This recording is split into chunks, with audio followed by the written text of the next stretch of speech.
चलेगा या फिर नहीं चलेगा? चलेगा। माँ गो माँ। দিনটি ছিল সরস্বতী পুজোর। তো তাড়াতাড়ি সকাল সকাল উঠে পড়েছিলাম। আসলে সকাল নয়, প্রায় অনেকটাই দেরি হয়ে গিয়েছিল।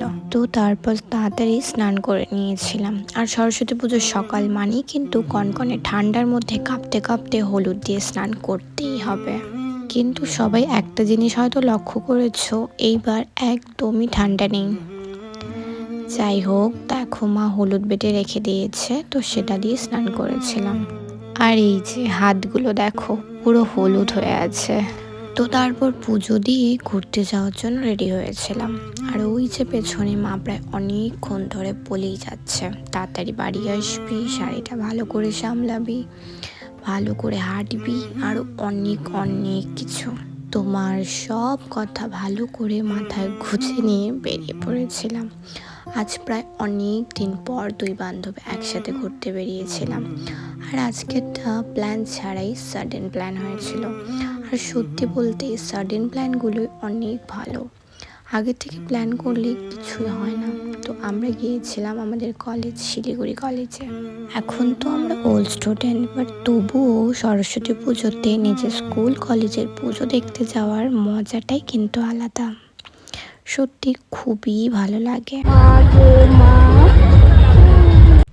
আর কলেজে গিয়ে দেখি ওখানে কাপলদের মেলা বসেছে। সব কাপলদের মাঝে আমরাই আপেল হয়েছিলাম। যাই হোক, কোনো ব্যাপার না, অনেক খুশিতেও কিন্তু খুশি হতে হয়, ওটাই বোঝাচ্ছিলাম নিজেদেরকে।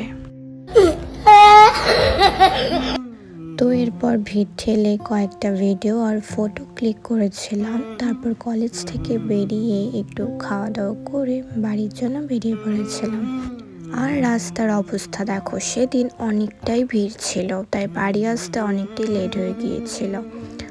আর সেদিন আমার বাড়ির স্পেশাল মেনু ছিল খিচুড়ি, তরকারি আর পাঁপড় ভাজা।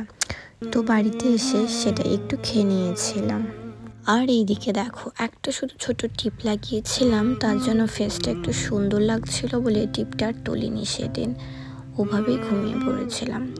যাই হোক, এমনই পাগল আমি। তো এভাবেই সরস্বতী পুজোর দিনটা খুব সুন্দরভাবে কেটেছিল সেদিন। চলো তাহলে এই ভ্লগটা এখানেই শেষ করছি। সবাই ভালো থেকো, টাটা।